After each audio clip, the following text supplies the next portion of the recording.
Bonjour cybernautes et bienvenue sur la barque solaire de Cannobis.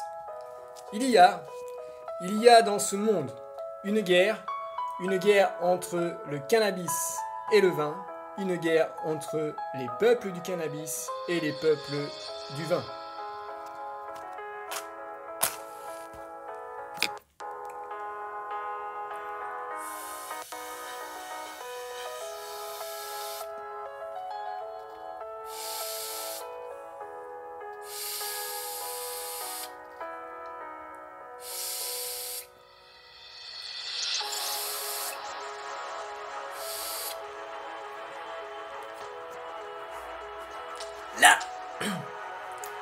La première fois qu'ils m'ont vu faire un plongeon dans l'eau, c'était comme dans un rêve. Nous échangions ensemble sur la corde à 3 fils, tranquillement assis au bord du Nil, à proximité de Cana. Cantique des Cantiques, chapitre 4, verset 1. Oh, que tu es belle, mon abeille, que tu es belle! Tes cheveux sont comme un troupeau de chèvres, suspendu au flanc de la montagne de Galad.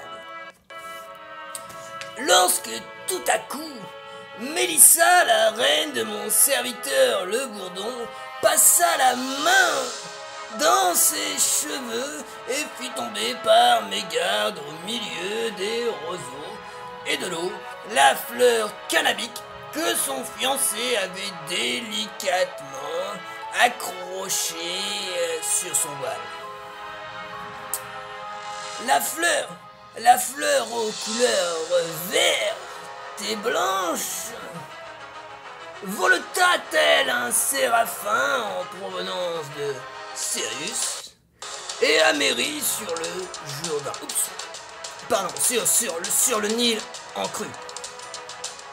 Révélant ce jour toute la puissance de ma gloire, démontrant sous leurs yeux ébahis que je pouvais aussi marcher sur les eaux, telle une barque au milieu de la mer ébattue par les flots. Oh, il est un petit peu en retard, je sais. Ainsi leur parlait Cannobis, ainsi leur parlait-il en parabole, homme de peu de foi, afin que l'homme champignonique entende et ne comprenne point, que le serviteur du serpent regarde et ne voit point. Oh, Ce que je suis en train de te dire, peuple cannabique de la terre, c'est que pendant 4 siècles, tu as entendu et regardé, mais tu n'as point compris et point vu. Aussi, je te le dis aujourd'hui, entends et comprends, regarde et vois. c'est moi et uniquement moi qui t'ai déporté en esclavage. Non pas moi, Mais moi Cannobis, c'est moi la fleur cannabique, c'est moi le charbon ardent, c'est moi Cannobis. Continuons à parler d'amour, veux-tu?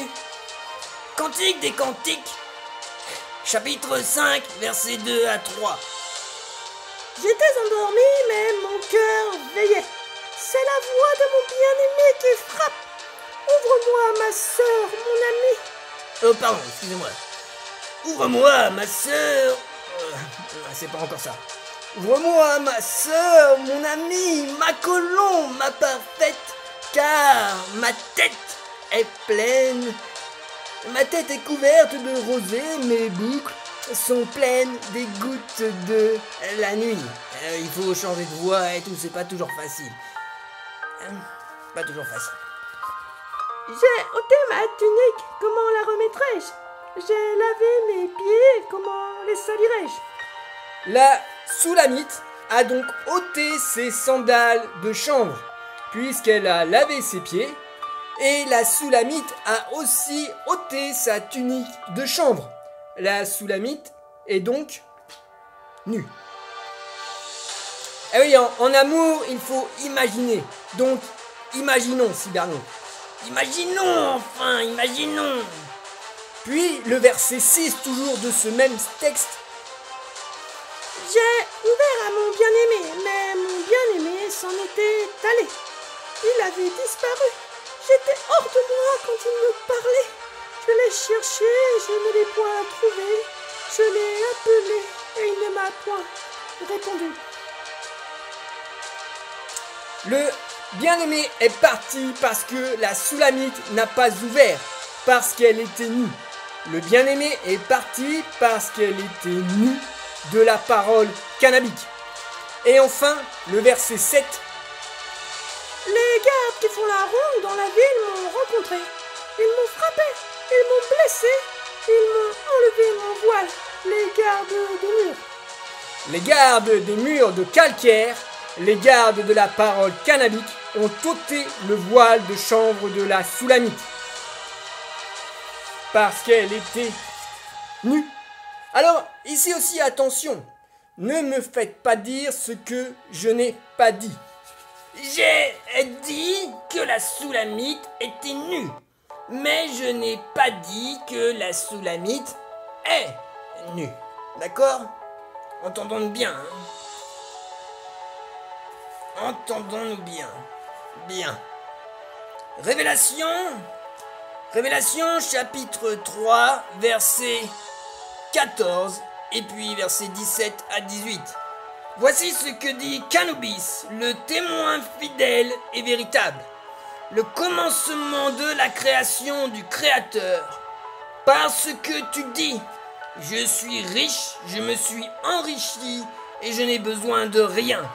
Et parce que tu ne sais pas que tu es malheureux, misérable, pauvre, aveugle et nu. Je te conseille d'acheter de moi de l'or éprouvé par le feu et des vêtements blancs, afin que tu sois vêtu et que la honte de ta nudité ne paraisse pas, et un collier pour oindre tes yeux, afin que tu vois. C'est moi, et uniquement moi, qui t'ai déporté en esclavage. Non pas moi, mais moi, Canubis, c'est moi, la fleur cannabique. Et maintenant, parlons des navires, veux-tu? Moi, la langue cannabique, j'ai écrit ceci. Deutéronome, chapitre 28, verset 68. Et le Créateur te ramènera sur des navires, en Égypte. Et tu feras ce chemin dont je t'avais dit, tu ne le reverras plus.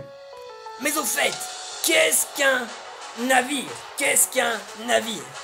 Un navire est un bateau d'assez fort tonnage pour la navigation en haute mer. Qu'est-ce qu'un bateau?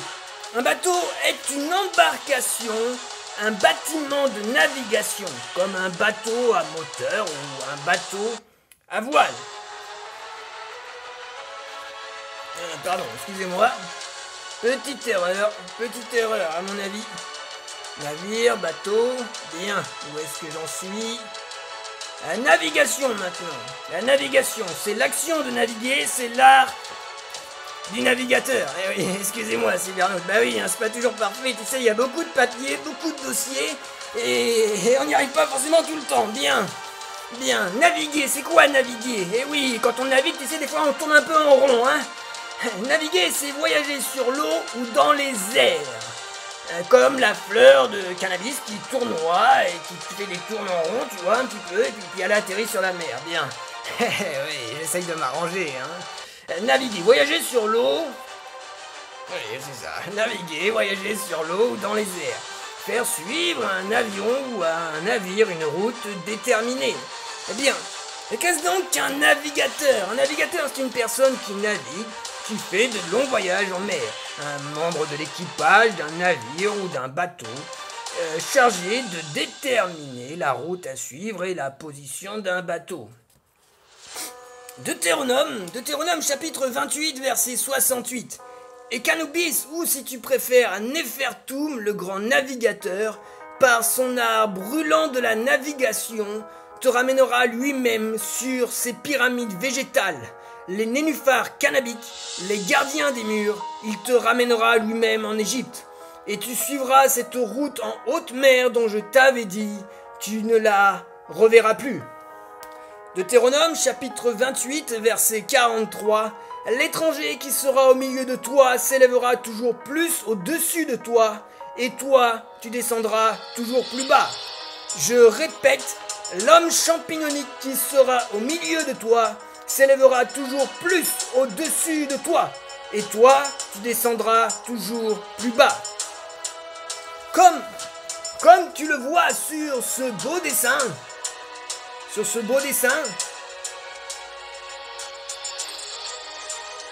comme tu le vois sur ce beau dessin, peuple cannabique de la terre, l'homme noir qui a abandonné son service cannabique est en bas du navire, enchaîné dans la cale et privé de la lumière bienfaitrice du soleil d'Anoki.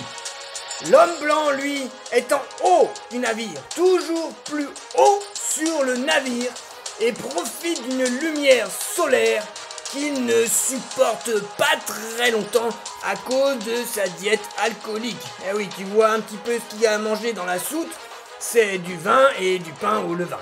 Bien.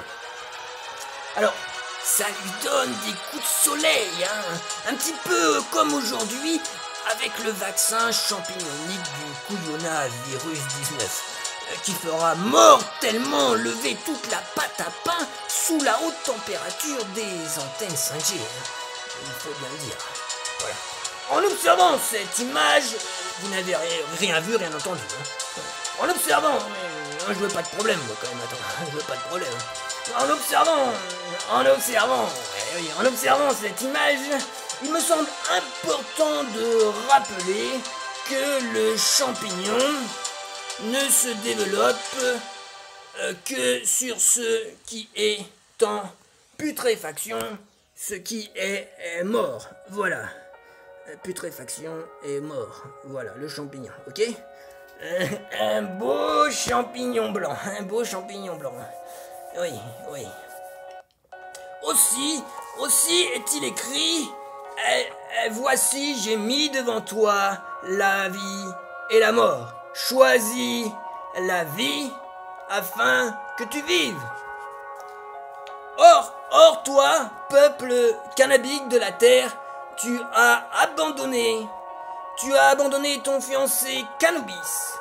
Ô toi la belle Israël, tu as cru que tu étais vêtu alors que tu es nu comme un champignon, nu comme la mort. Les serviteurs du champignon ont donc accompli la sentence de ma colère. D'accord ? Car l'homme blanc n'a pris le dessus sur l'homme noir uniquement parce que l'homme noir a abandonné le cannabis. Juge chapitre 10 verset 13. Mais vous m'avez abandonné, dit le Créateur, et vous avez servi d'autres dieux. Anoki, le métis, le bourdon de Mélissa, rattrapa in extremis et de son bras puissant la fleur cannabique, emportée tel un nénuphar par le fort courant du Nil et le puissant vent du désert ardent.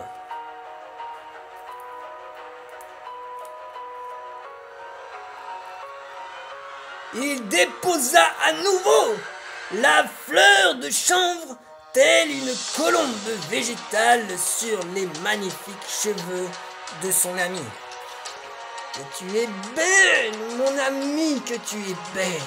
Tes yeux sont des colombes derrière ton voile. Dans le même temps, elle vint butiner quelques instants sur cette fleur rafraîchie une abeille aux couleurs léopard. Je suis noire, mais je suis belle, fille de Yerushalayim. Enfin bon. J'espère que tu auras compris notre parabole cybernaute, d'accord? Ici c'est la croix d'Ancre, ici c'est le champignon, ok? Mélissa a négligé un instant le voile qu'était cette fleur, un instant dans l'histoire du temps. C'était Canoubis en direct live depuis Sirius, depuis les bords du Nil. Canoubis vaincra les gens, Canoubis vaincra.